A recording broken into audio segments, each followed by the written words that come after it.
Қайырлы күн, құрметті көрермен. Жұмысшы мамандықтар жылы аясындағы кезекті шығарылым және де тізгіндемен Ботагөз Мұратқызы. Бүгінгі студиямыздың қонағы Қазақ Астық Групп компаниясының маманы Рысбек Медет Асылбекұлы. Медет мырза, қош келдіңіз. Саламатсыз ба? Қош көрдік. Медет мырза, енді ең алдымен көрермендерге өзіңізді таныстырып кетсеңіз. Мен Рысбек Медет Асылбекұлы болам. Осы Шығыс Қазақстан облысы Семей қаласының тумасымын. Қазіргі таңда осы жаңағы айтып кеткенде Қазақ Астық Групп үлкен жауапкершілігі шектеулі серіктестігінің жұмысшы мастер мамандығында жұмыс атқарам сол заводта. Өндіріс саласына қалай келдіңіз? Бұл сала қызығушылық қайдан пайда болды? Енді өндіріс саласына қалай келдік деген кезде 2019 жылы осы басты реформа ретінде Семей қаласында осы заводтың бір іргетасы ретінде Қазақ Астық Групп жемішкеден май өндіру заводы салынады дегенді естіп, сол жерге фундаменттан бастап 2021 жылы ашылған жылына дейін сол жерде еңбек атқардым. Кейіннен сол жерден ұсыныс түсіп, мастер ары қарайда. Сол мастер саласында қалып, қазіргі таңда 2025 жылға дейін қызмет етем. Өзіме ұнайды, қызығушылығым сол заводты салып, фундаментінен бастағаннан кейін өзіме қызығушылық болды, сол заводты ары қарай қалып, сол жұмыс атқарудамын қазіргі таңда. Енді Қазақ Астық Групп зауыты қалай жұмыс істейді? Май өндіру процесінің негізгі кезеңдері туралы айтып берсеңіз. Қазақ Астық Групп біздің заводтың ең алғаш элеватор деген цех бар. Бізде кәдімгі лабораториямыз бар өзіміздің. Лабораториядан жаңағы келген материал, шемішке яғни, соның барлық құндылығын, майлығын, жаңағы стандарттық жүйеге сәйкестігін барлығы мұқият түрде сертификациядан өткізілген құралдар арқылы, жабдықтар арқылы тексеріледі. Содан кейін яғни жаңағы элеватор бөлімі мен атқаратын жерге келіп, КАМАЗдармен сол бізге жемішке келеді. Біз соны қабылдап, мысалға келген материал жаңағы, яғни ол сулы болуы да мүмкін, шаң тозаң да көп болуы мүмкін. Яғни міне майдың өте бір жақсы май алу үшін бұндай заттардың барлығынан бұлардың барлығын тазарту, кептіру деген нәрселері бар. Ол біздің элеваторда осы жүзеге асырылады. Жаңағы бізде MGP деген машинкалар бар. Сонда шаң тозаң тазалайтын болсақ, Раваро итальянский вариант сушильный аппарат. Сол арқылы біз кептіріп, яғни өзіміздің силос суточного хранения деген бар, сонда жинаймыз. Бізде 6 силос бар. Қазіргі таңда бір силосқа 6000 тоннадан сиятын болса, 36000 тонна жемішке қабылдауға әзірміз әрқашанда. Соны алғаннан кейін маслоэкстракционный заводқа жіберіп, онда да ол тағы да бір тазартылып өнделеді. Сол жақтан рафинированный май шығарылады. Сіздің учаскеде қанша адам жұмыс істейді? Енді мен учаскемде өзім мастерлік қызметті атқарғаннан кейін мен қол астымда 5 адам жұмыс атқарады. Яғни бізде сменный график, күндіз, бір күн күндіз істесек, екінші күні түнде істейміз. Яғни жұмысымда ең алғаш енді өзім мастер болып қызмет атқарғаннан кейін өзімнің қол астымдағы 5 адамға деген көзқарасым, олардың жұмыс атқаруы, барысы, денсаулығы барлығы мен үшін маңызды. Себебі адам өмірі ол қай жерде болмаса да бірінші орында болуы тиіс деп ойлаймын. Осы жұмысыңыздағы бір қай сәт ең қиыны немесе бір ең жауапты сәт болып табылады? Енді ең қиыны болған кезде 2021 жылы завод іске қосылады деген мезетте, енді әзірге мен енді специалист ретінде емеспін ол кезде. Бізді ол кезде үйретіп жатыр енді Украинадан келген кісілер. Сонда енді өзім мастер болсам да әлгі оператор бірде мен дұрыс қоса алмай қалам екен деген сияқты. Қайткенмен де адам енді бірінші келгеннен кейін қорқыныш сәттері болады ғой. Сондықтан өзім жүгіріп, мысалы мастер қызметінде атқарсам да ана операторға жүгіріп кетемін, мына жерге жүгіріп кетемін. Сонда анда жерге тұрған Елена Ивановна деген кісі бар, үлкен кісі. Сол кісі ғой негізі заводтың білікті маманы. Сол кісі айтады, сен неге жүгіріп жүрсің дейді. Мен айтамын, мен ана заводтың несіне алаңдап тұрған жоқпын, просто үлкен аумақты завод болғаннан кейін адамдар енді келіп жатыр, солар үшін нетем деген сияқты, алаңдаймын деген сияқты. Соны айтады, алаңдама, барлығы жақсы болады деп кішігірім өзінің ақыл кеңесін айтып. Содан бері міне 2025 жылы сол жерде 4-5 жыл қызмет атқарам, барлығы жақсы, өзіме ұнайды завод. Қауіпсіздік техникасы қаншалықты қатаң бақыланады? Ол жаңа қызметкерлерге қалай дайындық жұмыстары жүргізіледі? Енді Ботагөз ханым, бұл жайында айта кететін болсам, негізі әр салада болсын, жаңағы айтып тұрмын ғой, адамның өмірі ол ең бірінші орында болуы керек. Бізде мысалға средства индивидуальной защиты деген бар, адамның жеке қауіпсіздік қорғанышы. Ол яғни аяқ киімнен бастап каскаға дейін, және көзілдірік, қолғап, сол жұмысқа арналған. Бұл жерде мысалы мен жұмысқа келген сәтте өзімнің жаңағы қол астымдағы 5 адамға техникалық қауіпсіздік ережелерімен таныстырып өтем. Ол талап етіледі. Неге десеңіз, қандай адам болмасын жұмысқа ең бастысы сол қауіпсіздік ережелерін танысқаннан кейін барып қана басталу керек деп ойлаймын. Өзімде сондай қағида. Содан кейін бір 5-10 минуттық түсіндіру мәселелері болғаннан кейін жұмысшылар орындарына, әркім өзінің жұмыс орындарына барып, жұмыс қызметкерлерін өзінің әр атқаратын қызметтері бойынша жұмыс атқарады. Қазіргі таңда енді бізде Құдай бетін аулақ қылсын, ондай нәрсе болып көрген емес. Техникалық қауіпсіздік жағынан бізде стандарт түрде де жаңағы трудовой инспекциядан да келіп тексереді. Әзірге бізде ондай кемшіліктер жағынан жоқ. Себебі біз оны ұстанамыз. Енді бір күндік жұмысыңыз туралы айтып берсеңіз.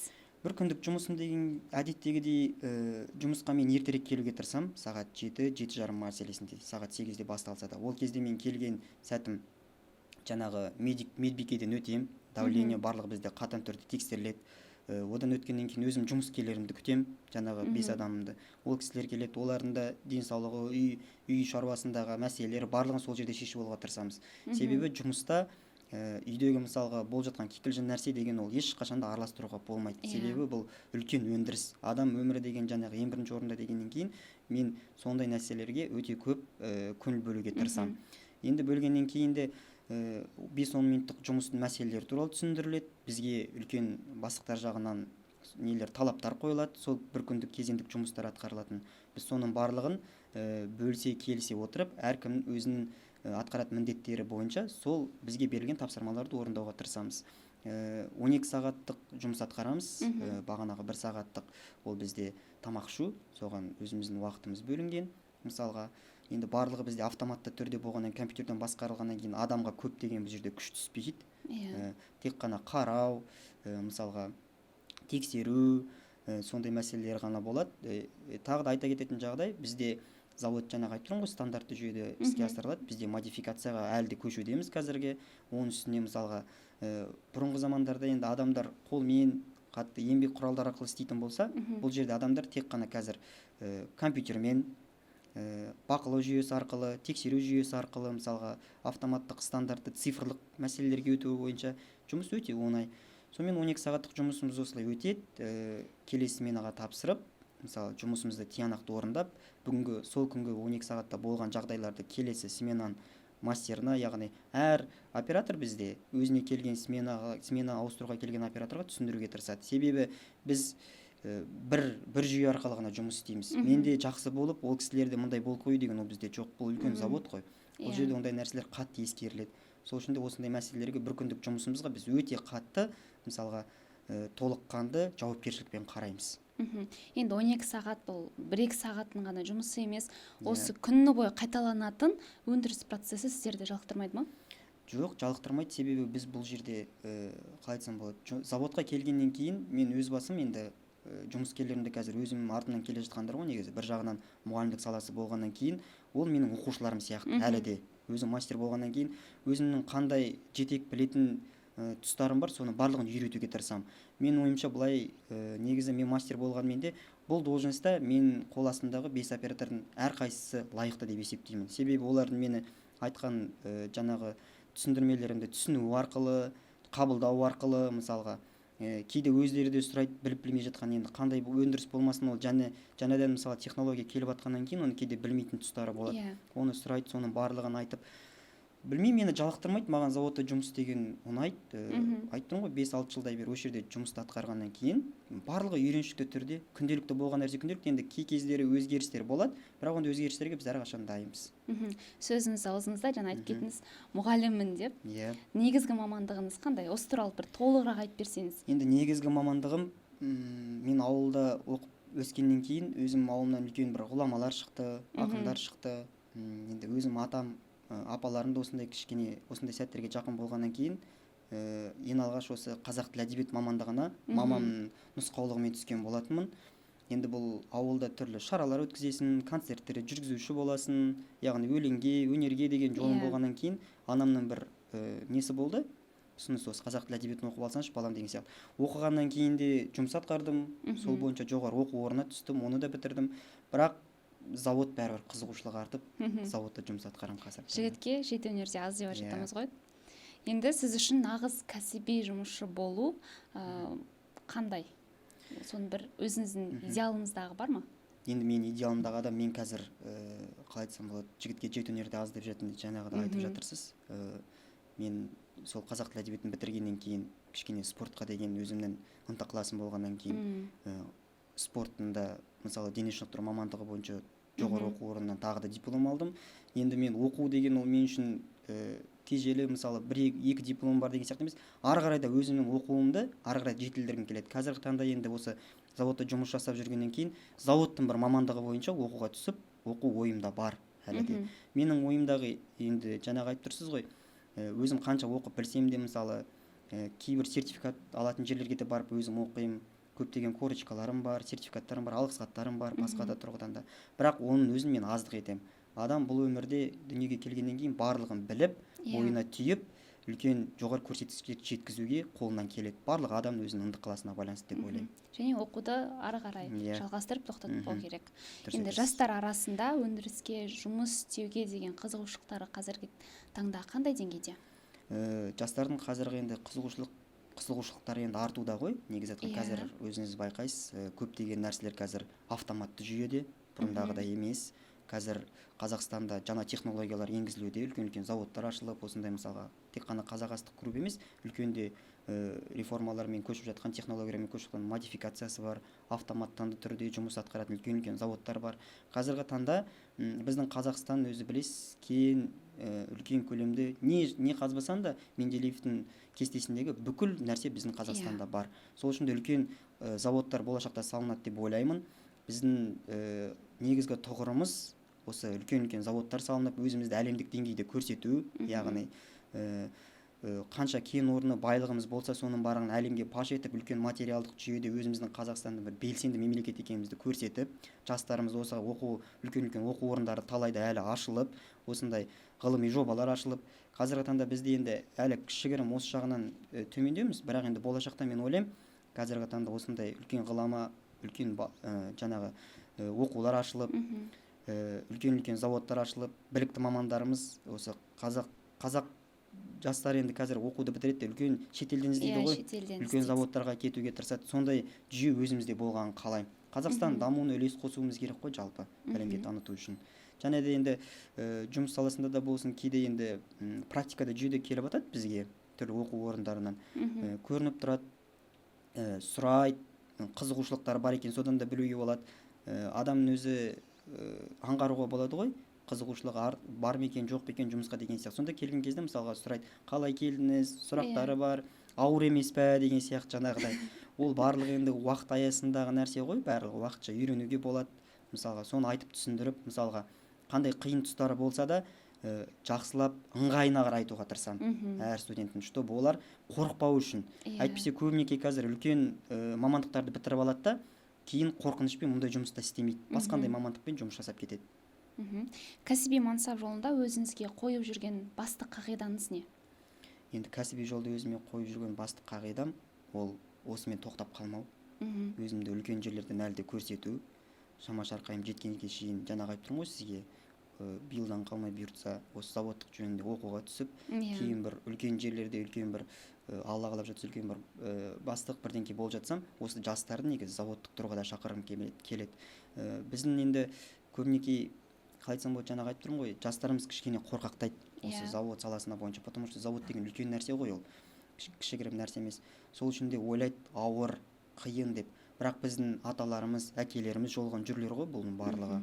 Мысалы Нұрсұлтан Әбішұлы Назарбаевты өзіңіз білесіз, кейін Теміртау орнында жұмыс атқарған.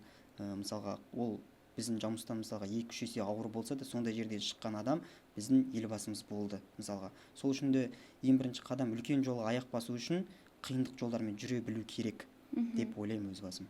Сол жастарды осы жұмысқа шақырам, негізі заводқа жұмыс істеп, үлкен өндірістер ашып, өздерін көрсету. Заводта да енді қаражат жағынан болсын, ақшалай жағынан болсын, өз-өзіңді қалай жақсы жұмыс жасайсың, сол бойынша бағалайды ғой негізі. Жастар сондықтан шақырам, жұмысқа бізге өнеркәсіпке келіңіздер, істеңіздер, үйретеміз, көрсетеміз деген сияқты. Сол. Енді есте қалған бір естелігіңізбен бөліссеңіз. Енді осы завод бойынша есте қалған естелігім, ол осы жерде жұмыс атқарып жүрген кездері, мысалға, маған мынандай бір ұсыныс түсті, мен қазір өзім сменный болып жұмыс атқарамын ғой, мысалға, день жаңағы күндіз Және и түнде. түнде. Одан кейін 2 күн демаламын. Өзімнің бізде мысалға менен кейінгі үлкен должностар бар ғой. Содан кейін соның орнына шақырады да мені. Енді мастерлықты қой, ол бірінші жыл ғана. Мен әлі өзім мастерлықта игеріп үлгермегенмін ол кезде. Содан кейін маған айтады да, типа енді осыдан кейін үлкен не бар, должность бар, сен соған бара ғой деген сияқты. Енді мен ішімде кішкене қорқыныш бар ғой, мен әлі мына саланы үлгеріп болған жоқ, мен қалай шанаған аяқ басам деген сияқты. Бүге шегесін үйреніп алайын деген сияқты. Содан кейін өзімнің жаңағы бастығыма айтамын ғой, кімді қойсаңыз да оны қойыңызшы, мен соған бағынамын. Енді ол менің үлкен должность қой. Потому что мен өзім былай ойлаймын, енді кішігірім бастық болу үшін өзіңде бағына білуің керексің. Менің тікелей ұстанымым осы. Өзім қандай талап, өзіме қандай сұрақтар, қандай жұмыстар қойылады, сонда тиянақты кейде болады енді айтып жатқан нәрсені өзімнің мысалға ішімнен істегім келетін нәрселерді қосып, мысалға сіздің маған сұрақ қойылса, мысалы мынаны былай істеу керек десе, соны ала отырып, бірақ өзімнің деңгейімде істеймін. Қалай ыңғайлығымен солай. Мен енді бастық қағидам айтып тұрмын ғой, міне қазір енді меңгеріп алғаннан кейін осы оқу орнын бітіріп жатсам, болашақта ары қарай да уже көтеріліп, жастарды қолыма алып, осы заводтың қорқатын нәрсесі жоқ, үйреніңдер, оқыңдар, істеңдер деген сияқты осындай қағидаларды ұстануға тырысамын енді. Сол енді басты мақсаттарымның бірі болып есептелінеді. Енді бізде жастарға көп үлкен мүмкіндіктер болып жатыр ғой, және де биылғы жылды президентіміз жұмысшы мамандықтар жылы деп жариялады. Осы бойынша өзіңіздің көзқарасыңыз қандай? Енді Қасым-Жомарт Кемелұлы енді осындай ұстаным ұстап отыр ғой. Мен қазіргі таңда айта кететін жағдай, жастарға да айтқым келеді. Өндірістен қашып жеңіл жұмыстар деген ол әрқашанда табылады ғой. Үлкен өндірістер ол әрқашанда ол өлмейтін жұмыстар ол мысалға. Үлкен заводтар. Біздің Қазақстанымыздың негізгі тұғыры осы заводтар ғой. Бұл айтқан кезде жаңағы мұнай өңдеу заводымыздан бастап, анау алтын өңдеу. Қазақстанның қай жерін алып қарамасаңыз да үлкен алтын орындарына кен, бай. Мысалы Семей қаласында да мұндай үлкен завод салынады деп ешкім ойлаған жоқ қой, бірақ салынды. Қаншама жұмыскерлерді жұмыспен қамтамасыз етеді. Мысалы қаншама адамдар осы жерде еңбек өтейді мысалға. Енді жастарды да осыған шақырғым келеді. Еш қорқатындай бұл жерде дәреже жоқ. Келіп жұмыс істеп, не болса да үлкен заводтардан бастау керек қой. Енді тыңдармандарға өзіңіздің ізгі тілегіңізді немесе мотивациялық кішкене кеңесіңізді берсеңіз. Енді тыңдармандарға айта кететін болсам, еш нәрседен қорықпау керек, бұл өмір. Мысалға мен бұндай мамандықты оқыған жоқпын, білген жоқпын, бірақ енді Құдайдың жолы деп түсінем. Қазір осындай таңда үлкен заводта жұмыс атқарам. Тілейтін тілегім тек қана Қазақстанымыз аман болсын, егеменіміз биікте болсын, шарықтай берейік. Туымыз тек қана биікте желбіресін, әлемдік деңгейде қазірде түрлі салалармен, спорт жағынан болсын, басқандай салалармен болсын, әлемдік деңгейге жетіп жатырмыз ғой. Қазақстан сонымен шектелмей, үлкен жерлерден көрініп.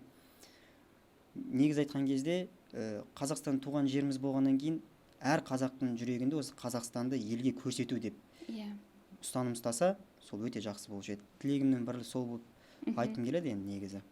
Жақсы.